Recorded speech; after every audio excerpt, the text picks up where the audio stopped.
आणि अयोध्येमध्ये आहोत, रामाच्या ठिकाणी आहोत. इथे हनुमान गढी सुद्धा आहे. या हनुमानाचं, या रामाचं महाराष्ट्राशी एक अनोन्य नातं आहे. त्याची अनेक कारणं आहेत, अनेक असे बंध आहेत. त्यातला एक सेतुबंध म्हणजे समर्थ रामदास स्वामी. समर्थ रामदास स्वामी जेव्हा भारतभर भ्रमण करत होते, देशाटन करत होते, सगळ्या राजकीय सामाजिक परिस्थितीचं आकलन करून घेत होते, त्यावेळी त्यांनी केलेलं एक महत्त्वाचं कार्य म्हणजे देशभर स्थापन केलेली मारुती मंदिरं. अयोध्येत असंच एक मारुतीरायाचं मंदिर इथे आहे. आणि ते जेव्हा आम्हाला कळलं आणि योगायोगानं तेव्हाच मोहनबुवा रामदासी, समर्थ भक्त मोहनबुवा रामदासी सुद्धा इथे आहेत म्हटल्यानंतर ते आमंत्रित आहेत या कार्यक्रमासाठी, तेव्हा दुग्ध शर्करा योग याच्यापेक्षा वेगळा तो काय वर्णावा. आणि म्हणूनच जवळपास आज 3 शतकांहून अधिक काळ लोटलेल्या या समर्थ स्थापित मारुती रायाच्या मंदिराच्या परिसरामध्ये, इथे आता वाडा बनलेला आहे, इथे माणसं सुद्धा तिथे राहणारी, या परिसरामध्ये, या सान्निध्यामध्ये आज आपल्यासोबत आहेत मोहनबुवा रामदासी. बुवा, तुमचं स्वागत पुढारी न्यूज. जय जय रघुवीर समर्थ.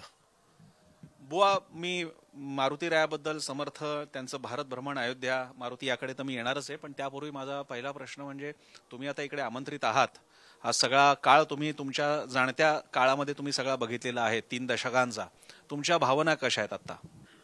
अयोध्येमधल्या भावना अशा आहेत की त्या आता खूप भावनिकच आहेत. म्हणजे एवढ्या वर्षांची जी प्रतीक्षा होती आणि त्या प्रतीक्षेचं आता कुठेतरी एक चांगलं त्याच्यातनं निष्पन्न होतंय, काहीतरी चांगलं त्यातून साध्य होतंय. आणि मला ते समर्थांचं वचन आठवतं की समर्थ जेव्हा म्हणाले होते की रामकथा ब्रह्मांड भेदून पैलाडण्यावी. आता ही जी रामकथा आहे, राम जर मुक्त नसेल, राम मंदिरच जर नसेल किंवा रामाची प्राणप्रतिष्ठाच नसेल तर ही कथा कशी पुरवणार. मग या व्यथेतून आता खऱ्या अर्थानं ही कथा निर्माण होते. आणि म्हणून मला असं वाटतं की मी अयोध्येमध्ये प्राणप्रतिष्ठेच्या निमंत्रितामध्ये आलो, पण मला असं वाटतं की खऱ्या अर्थानं एवढे वर्षाची झालेली रामसेवा आणि समर्थांची सेवा, मारुतरायांची सेवा ही त्यांच्या चरणी समर्पित झाली, याचा मला खूप आनंद होतो. आणि अयोध्येमध्ये अतिशय आनंद होतोय आणि रोमांचकारी अशा प्रकारचं हे दृश्य पाहत असताना भाव, अंतःकरण, प्रेम हे तर सगळं दाटून येतच आहे. पण त्याच्याबरोबर तो इतिहास जागा होतोय की काय काळ असेल त्यावेळेस समर्थांचा. आणि त्या काळामध्ये समर्थ इथे येऊन गेलेले आहेत आणि त्या अयोध्येमध्ये ते राहिलेले आहेत. त्या अयोध्येमध्ये खूप आनंद होतोय आज. बुवा, आता आपण इथे आलेला आहात आणि आपण या मंदिरामध्ये आहोत. आता हा योग जुळून आला. आपण मुलाखतीसाठी भेटणार होतो आणि आपल्याला कळलं इथे, तुमच्यामुळेच आम्हाला कळलं इथे. तर या मारुती रायाबद्दल सांगा. समर्थांच्या त्या भारत भ्रमण, त्यांचं मारुती स्थापनेमागचं, अशा मारुती स्थळांच्या स्थापनेमागचं विशेष कारण, याबद्दल थोडंसं सांग. एक समर्थ संप्रदायामध्ये एक खूप सुंदर श्लोक आहे आणि आम्ही त्याला असं सूत्र असं म्हणतो, संप्रदायाचं सूत्र. ते असं आहे की समर्थांचा श्लोक असा आहे की स्वरूप संप्रदाय अयोध्या मठ, जानकी देवी श्री रघुनाथ दैवत, मारुती उपासना नेमस्त, वाढविला परमार्थ रामदासी. आणि स्वधामासी जाता महाराम राजा, हनुमंत तो ठेविला याची काजा. तो कशासाठी पाठीमागे ठेवला तर सदा सर्वदा राम दासासी पावे, खळी गांजिता ध्यान सांडोनी धावे. म्हणजे समर्थांनी ठिकठिकाणी मारुतीची स्थापना करत असताना बलोपासना हे तर त्यांचं ध्येय होतच, पण त्या बलोपासनेबरोबर ज्या ज्या ठिकाणी आज ऐतिहासिक अशा प्रकारची काहीतरी घटना आहे, घडते आहे, भविष्यात घडणार आहे, आणि या सगळ्याचं सार म्हणून समर्थ जेव्हा अयोध्येमध्ये म्हणजे 1632 ते 1644 हा समर्थांचा भारत भ्रमणाचा कालावधी आहे. त्याच्या हाच भारतभरातला अतिशय व्यामिश्र आणि अनेक घटनांनी भारलेला काळ आहे. त्याच काळामध्ये ज्याला रेझिस्टन्स होता तेव्हाच्या सत्तेला, तो सुद्धा तयार झाला होता. छत्रपती शिवराय तर याचा मेरुमणीच होते. बरोबर. तर त्या 12 वर्षाच्या कालावधीमध्ये समर्थांना खरं तर ही रामरायांची अनुज्ञा होती. जे टाकळीला असं चरित्रामध्ये उल्लेख आहे की तपश्चर्या पूर्ण झाल्यानंतर रामरायांनी अनुज्ञा केली की आता तुम्ही भारत भ्रमण करा, तीर्थाटन करा.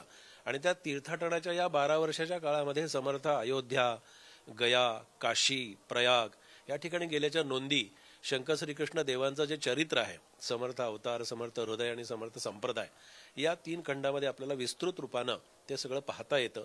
आणि समर्थ अयोध्येमध्ये आले तर या अयोध्येमध्ये आल्यानंतर समर्थांनी फार छान वर्णन केलेली आहेत. काही काही त्याच्यामध्ये असं एक वर्णन येतं की छत्रसिंहासनी अयोध्येचा राजा, नांदत असे माझा मायबाप, माझा मायबाप त्रैलोक्य समर्थ, सर्व मनोरथ पूर्ण करी, पूर्ण प्रतापाचा कैवारी देवाचा, नाथ अनाथांचा स्वामी माझा, स्वामी माझा राम योगिया विश्राम सापडले वर्म थोर भाग्य. आणि मग ते असं म्हणतात की थोर भाग्य ज्याचे राम ज्याचे कोळी संकटी सांभाळी भावबळे.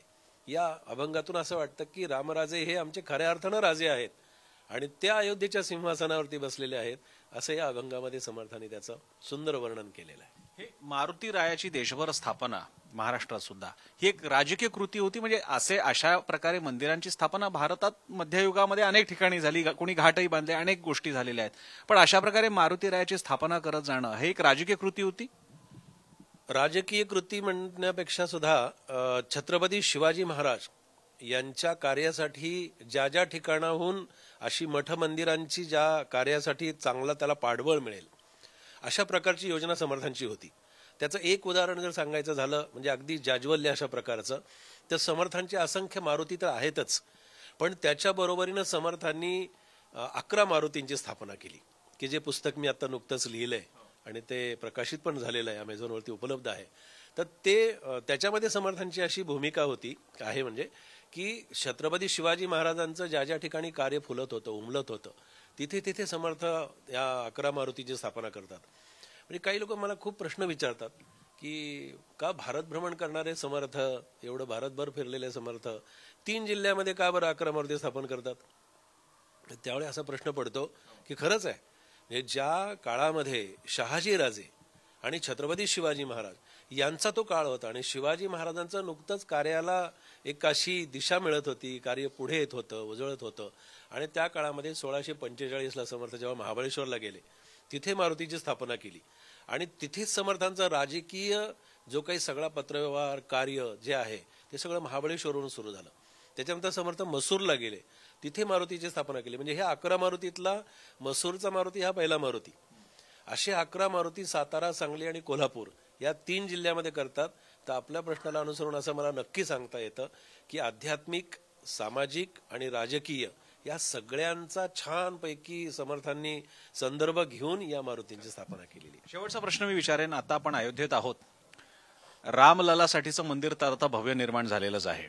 रामाला हनुमानापासून वेगळं कसं करणार. इथे हनुमानगडी आहे, पण आता ही जी मंदिरं आहेत देशभरातली बाकीची मंदिरं आहेत, हनुमान समर्थ स्थापित अशी ही मारुती मंदिरं सुद्धा आहेत, त्यांचा जीर्णोद्धार आता उदाहरणार्थ इथे आपल्याला कळते ते मोठे विकास प्रकल्प होणार आहेत.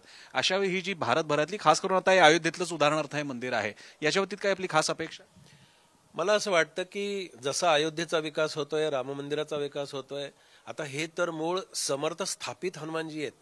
म्हणजे याला फार विलक्षण महत्व आहे. म्हणजे प्राचीन जुनं मंदिर असताना समर्थ इथे आले होते आणि इथे मारुती स्थापन शरयूच्या तीरावरती समर्थ करतात. याच्या पाठीमागे समर्थांची निश्चितच काही खूप चांगली भूमिका होती. तर मला असं वाटतं की त्या अयोध्येच्या जीर्णोद्धाराच्या बरोबरीनं आणि किमान त्याच्यासारखं आणखीन काही चांगलं इथे जर याचा जीर्णोद्धार करता आला, याच्यासाठी मारुतीरायांसाठी काही करता आलं तर खूप सांप्रदायिकांनाच नव्हे तर अखंड भारतवासियांना आणि सगळ्यांनाच त्याचा खूप आनंद होईल, खूप चांगला लाभ होईल. हे समर्थांनी स्थापन केलेली मारुतीची मूर्ती तर आहेच, इथे कोबडी आहे, इथे समर्थांची एक छान प्रतिमा आहे त्या काळातली. तर या मारुतीरायांचाही छान चांगला जीर्णोद्धार व्हावा असं मला वाटतं. नक्कीच आपण अशी अपेक्षा करूया महाराष्ट्र शासन आणि केंद्र शासन सुद्धा याकडे लक्ष देईल आणि या गोष्टी पूर्णत्वास जातील. धन्यवाद बुवा, आपण संवाद साधला पुढारी न्यूज. पुढारी न्यूज मी अनेक वर्ष पाहतो आहे, अनुभवतो आहे. तर खरंच पुढारीनी प्रत्येकाच्या अंतःकरणाचा ठाव घेतलेला आहे आणि ते नुसतं नावाला पुढारी नाही आहेत किंवा पुढारी म्हणून फक्त ओळखले जात नाहीत. तर पुढारी हे असं चॅनेल आहे की ते प्रत्येकाच्या अंतःकरणामध्ये जाऊन प्रत्येकाला त्याच्याबद्दल आवड आणि गोडी आहे. पुढारीनी या समर्थ स्थापित मारुतीची, त्यानिमित्तानं अयोध्येची आणि रामरायांची समर्थांची शिकवण, विशेषतः या मारुतीच्या रायांच्या मंदिराबद्दल हा एक विशेष योगायोग आहे प्रसन्न की इथे येऊन आपली ही मुलाखत होतीये, याचा मला विशेष आनंद होतोय आणि पुढारीला मी त्याच्यासाठी म्हणून खूप खूप अंतःकरणपूर्वक धन्यवाद देतो. आभार, धन्यवाद. तर हे होते मोहनबुवा रामदासी आणि हे खास समर्थ स्थापित मारुतीच्या या प्रांगणामध्ये या आवारात मंदिराच्या हा संवाद झाला. कॅमेरा पर्सन अमृतसह प्रसन्न जोशी, अयोध्या, पुढारी न्यूज.